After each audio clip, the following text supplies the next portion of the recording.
নমস্কার, আপনারা দেখছেন শিবম দাসের ইউটিউব চ্যানেল আর আমি শিবম।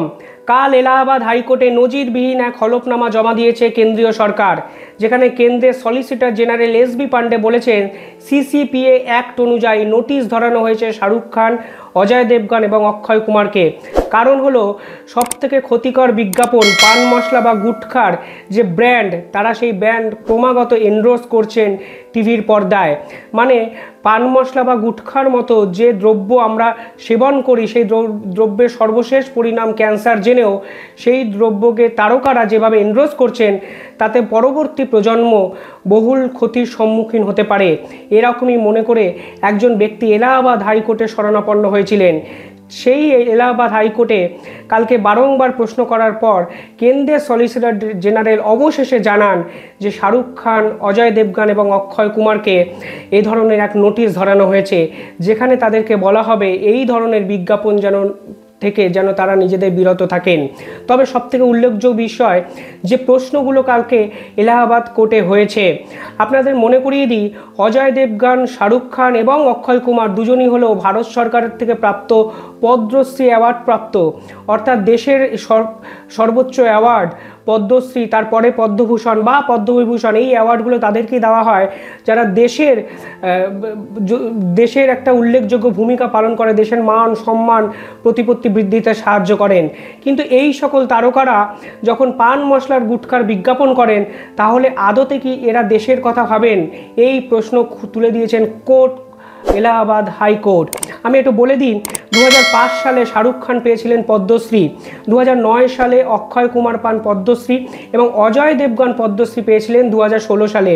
অর্থাৎ দেশের জাতীয় পুরস্কার পাওয়া সত্ত্বেও ক্রমাগত এরা কিছু টাকার বিনিময়ে দেশের পরবর্তী প্রজন্মকে যে ভুল পথে চালিত করছেন, সেটা সহজেই অনুমেয়। এখানেই প্রশ্ন তুলেছেন কোর্ট এবং কেন্দ্র বা অবশেষে তাদেরকে সিসিপিএ নোটিশ ধরানো হয়েছে। সিসিপিএ নোটিশ কি? সিসিপিএ নোটিশ হলো সেন্ট্রাল কনজিউমার প্রোটেকশন অথরিটি, অর্থাৎ কনজিউমারদের প্রোটেকশন করার জন্য একটি নোটিশ বা আইন, যে আইনের আওতায় পড়েছেন অক্ষয় কুমার, শাহরুখ খান এবং অজয় দেবগনরা। অর্থাৎ আপনি যদি ভুল বিজ্ঞাপন করেন, সেই বিজ্ঞাপনের দ্বারা যদি অনেক মানুষ ক্ষতিগ্রস্ত হয়, তাহলে কেন্দ্রীয় সরকার এই ধরনের নোটিশ দিতে পারেন এবং তারকাদের সেই নোটিশই ধরানো হয়েছে। কিন্তু যে অবজারভেশন উঠে এসেছে যে তারকা মানেই কি শুধুমাত্র টিভির পর্দায় জনপ্রিয়তা, উপচে পড়া ভিড়, সেলফির একটা আমোঘ আকর্ষণ, তাই কি নয়? কিন্তু তারকাদের আলটিমেট দায়িত্ব কতটা? সমাজে তারকাদের যেরকম ভূমিকা দেখানো উচিত, আলটিমেটলি আমাদের বলিউডি তারকারা কি সেরকম ভূমিকা পালন করেন? এই প্রশ্ন নিঃসন্দেহে উঠেছে। অন্তত যারা পান মশলা বা গুটখার মতো ক্ষতিকর তামাকজাত দ্রব্যর বিজ্ঞাপন করেন, তারা যে এই ধরনের ভূমিকা পালন করেন না, তা নিশ্চিতভাবে বলাই যায়। আমি একটু বলে দিই, এর আগে অমিতাভ বচ্চনও পান মশলা বা গুটখার বিজ্ঞাপন করতেন, কিন্তু অমিতাভ বচ্চন নিজে এই পুরো বিষয় থেকে সরে আসেন। অমিতাভ বচ্চন আরও একটা গুরুত্বপূর্ণ জিনিস করেছিলেন। তিনি বলেছিলেন চুক্তি অবধি, অর্থাৎ চুক্তি সাইন যেহেতু হয়ে গেছে, চুক্তি অবধি তার মুখটা ব্যবহার করতে পারে নির্দিষ্ট একটি পান মশলা সংস্থা। কিন্তু সেই সংস্থাটি চুক্তি শেষের পরও তার মুখ বারংবার টিভিতে ব্যবহার করার পরেও অমিতাভ বচ্চন ডিরেক্ট পান মশলা সংস্থাকে একটা আইনি নোটিশ ধরিয়ে বলেছিলেন তার মুখ যেন অবিলম্বে সরিয়ে দেওয়া হয়। অর্থাৎ অমিতাভ বচ্চনের মতো তারকারা যেটা করতে পারেন, সেটা শাহরুখ, অক্ষয় বা অজয় দেবগনরা করতে পারেন না কেন? অমিতাভ বচ্চন পদ্মশ্রী অ্যাওয়ার্ড পান 1964 সালে এবং পরবর্তীকালে পদ্মভূষণ পান 2001 সালে এবং পদ্মবিভূষণ পেয়েছিলেন 2015 সালে। অর্থাৎ জাতীয় তারকা তিনি কিন্তু সকলের সামনে যে দৃষ্টান্ত স্থাপন করেছিলেন, তার পরবর্তী তারকারা সেই দৃষ্টান্ত দেখাতে পারেননি। যদিও অক্ষয় কুমার এক ইন্টারভিউতে বলেছিলেন পান মশলার পক্ষ থেকে যে বিজ্ঞাপনের জন্য যে অর্থ তিনি পেয়েছেন, তা তিনি নাকি দান করে দিয়েছেন। কিন্তু আলটিমেটলি এই দানের পরেই কি নিজের পাপস্খলন করা সম্ভব? নিঃসন্দেহে নয়। আমি আরেকটু তথ্য আপনাদের দিই। এই পান মশলা বা বিজ্ঞাপন করার জন্য, এই পান মশলা বিজ্ঞাপন করার জন্য শুধু শাহরুখ, অক্ষয় কিংবা অজয় দেবগনের কাছে প্রস্তাব যায়নি সংস্থার পক্ষ থেকে। দক্ষিণী দুনিয়ার একাধিক সুপারস্টারের কাছে এই প্রস্তাব গেছিল এবং টাকার অঙ্কটা শুনলে আপনারাও চমকে যাবেন। এরা কিন্তু এই পান মশলার এই প্রলোভনে পা দেননি। আলু অর্জুনের কাছে 10 কোটি টাকার প্রস্তাব দিয়েছিল একটি সংস্থা। ইয়াশ, আপনারা সকলেই জানেন KGF 1 এবং KGF 2 এর পর ওয়াশের বাজার দর আকাশ ছুঁয়ে, ঠিক তখন তাকে 20 কোটি টাকার অফার দিয়েছিল একটি সংস্থা। কার্তিক আরিয়ান, বলিউডের নবজাতকের মধ্যে যারা পড়েন, সুপারস্টারের তকমা যাদের আছেন, সেই কার্তিক আরিয়ানকে প্রস্তাব দেওয়া হয়েছিল 9 কোটি টাকার। অভিষেক বচ্চন পেয়েছিলেন 10 কোটি টাকার প্রস্তাব। ইমরান হাসমি পেয়েছিলেন 4 কোটি টাকার প্রস্তাব। কিন্তু এত প্রস্তাব দেওয়া সত্ত্বেও তারা কিন্তু পান মশলার বিজ্ঞাপনে প্রলোভন গলাননি। অর্থাৎ তারা পরিষ্কার জানিয়ে দেন এই গুটখা বা পান মশলার বিজ্ঞাপনে তারা পা দেবেন না। কিন্তু শাহরুখ খান, অক্ষয় কুমার, অজয় দেবগন, যাদের নিয়ে আমাদের অনেক প্রত্যাশা, নিশ্চিতভাবে শাহরুখের ফ্যান ফলোয়ার, শাহরুখ একটা দেশীয় আইকন নয়, বিদেশে দুনিয়ায় শাহরুখের অজস্র ভক্তা, তিনি যখন পান মশলার বিজ্ঞাপন করেন, পান মশলাকে এন্ডোর্স করেন, তখন নিঃসন্দেহে তারকাদের যে ভূমিকা তা নিয়ে প্রশ্নচিহ্ন উঠতে বাধ্যই। আপনি এর বিষয়ে আরও একটু কথা বলে দরকার। অন্তত 3 ধরনের পান মশলা অর্গানাইজেশন এই মুহূর্তে ভারতে যদি বলা হয় মেন স্ট্রিম জায়গায় আছে। এক হলো বিমল পান মশলা, কমলা পসন্দ এবং পান বাহার। এলাহাবাদ হাইকোর্টের জাস্টিস রাজেশ সিং চৌহানের বেঞ্চে এই মামলা যখন হয়, তখন এই পান মশলার ভূমিকা নিয়েও বিভিন্ন ক্ষেত্রে প্রশ্ন ওঠেন। আরও যদি একটু পিছিয়ে যান, এই পান মশলা কোন কোন রাজ্য প্রথম ব্যান করেন সেই তথ্য তো আমি আপনাদের দেব, কিন্তু তার আগে এই পান মশলা বন্ধ করা নিয়ে তামিলনাড়ু কোর্টে সর্বপ্রথম একটি মামলা হয়। রাজ্য সরকারের সঙ্গে পান মশলা যারা বিক্রয় করছেন, অর্থাৎ যারা সেলার, তারা প্রথম একটি মামলা করেন। আপনি জানলে অবাক হবেন, যারা বিক্রি করছিলেন তাদের আইনজীবী ছিলেন কংগ্রেস নেতা বা সাংসদ অভিষেক মনু সিংভি।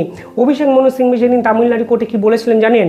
তিনি বলেছিলেন, ban is not the answer, you may prosecute for food standard. অর্থাৎ বলেছিলেন পান মশলা ব্যান করাটাই একমাত্র উত্তর নয়, আপনি খাবারের প্রক্রিয়া বা এর ফুড কোয়ালিটি নিয়ে প্রশ্ন তুলতে পারেন। অর্থাৎ কংগ্রেস সাংসদ অভিষেক মনু সিংভি হাইকোর্টে দাঁড়িয়ে খোদ পান মশলার হয়ে সওয়াল করেছিলেন সেদিন। নিঃসন্দেহে গোটা দেশ চমকে গেছিল। শুধু তামিলনাড়ু নয়, আপনারা যদি দেখেন এই পান মশলা প্রথম ব্যান করেন কেরালা 25শে মে 2015 সালে। পরবর্তীকালে কর্ণাটকে 31 এপ্রিল 2013। মধ্যপ্রদেশে পান মশলা বন্ধ হয়েছিল 1 এপ্রিল 2012 সালে। মহারাষ্ট্রে এই পান মশলা বন্ধ হয়েছিল 20শে জুলাই 2012। পরবর্তীকালে এই পান মশলার জন্য একাধিক আইন তৈরি হয়েছিল, একাধিক কমিশন গঠন করা হয়েছিল। একাধিক কমিশনে বলা হয়েছিল যারা পান মশলা বিক্রি করছেন তাদের 10 বছর পর্যন্ত জেল এবং অনাদায়ে 5 লক্ষ টাকা জরিমানাও হতে পারে। কিন্তু আলটিমেটলি এই পান মশলা সারা দেশ জুড়ে বহাল তবিহাতে বিক্রয় করা হচ্ছে। পুরীর জগন্নাথ মন্দির, যে জগন্নাথ মন্দির অত্যন্ত জনপ্রিয়, সেই জগন্নাথ মন্দিরে 2024 সালের 1 জানুয়ারি থেকে পান মশলা কিন্তু বন্ধ করে দেওয়া হবে, এরকমই একটি নোটিশ দেওয়া হয়েছে সাম্প্রতিককালে। শুধু তাই নয়, আমি একটু তথ্য আপনাদের দিই। 2015 সালে গোপাল চিন্না নেতৃত্বে একটি কমিশন গঠন করা হয়। এই গোপাল চিন্না শেট্টির নেতৃত্বে দিল্লির কমিশন একটি আইন আনার চেষ্টা করেছিলেন। সেই আইনে পরিষ্কারভাবে বলা হয়েছে গুটখা হলো combination of tobacco containing lots of bad things. অর্থাৎ গুটখাকে এই আইনের আওতায় আনা হবে, পান মশলাকে আনা হবে, কারণ পান মশলার মধ্যে কী কী পড়ছে সেটাও বলা হয়েছে, খৈনি, জর্দা ইত্যাদি। পরবর্তীকালে এটাও বলেছেন এই পান মশলা বা এই সকল যে জিনিস এরা পরবর্তী প্রজন্মকে ভীষণ মাত্রায় ক্ষতিগ্রস্ত করছে। এই আইনের সবথেকে গুরুত্বপূর্ণ অবজারভেশন কি জানেন? এই পুরো নোটিশটার বা এই লিগাল এই পুরো টার্মটার কেন্দ্রীয় সরকারের পক্ষ থেকে বলা হয়েছে 2000 কোটি টাকার ব্যবসা এই পান মশলা ইন্ডাস্ট্রি করতো 1992 সালে।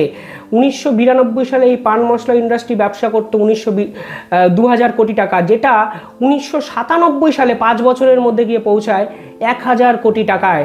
অর্থাৎ 5 বছরের মধ্যে 800 কোটি টাকার বিজনেস কিন্তু বৃদ্ধি পায় পান মশলা ইন্ডাস্ট্রি। এই তথ্য 1997 সালে। অনুমান করা যায় 2023 সালে এসে এই পান মশলা ইন্ডাস্ট্রির বর্তমান যদি বলা হয় বিক্রয় প্রায় 3000 কোটি টাকার কাছাকাছি অন্তত ভারত জুড়ে, যদি অনুমান, এক্স্যাক্ট তথ্য আমার কাছে এই মুহূর্তে নেই। এই কমিশন আরও একটি গুরুত্বপূর্ণ তথ্য বলা হয়, বলেন 3টে স্টেট পরিষ্কারভাবে পান মশলা বিক্রয়কে ডিনাই করেছিলেন এবং এরাই প্রথম হাইলাইট করেন পান মশলা বিক্রি করলে একসময় গোটা রাজ্য কিন্তু এই ক্ষতির সম্মুখীন হতে পারে, এটা একটা ক্যান্সার। সেই তিনটে স্টেট কারা ছিলেন?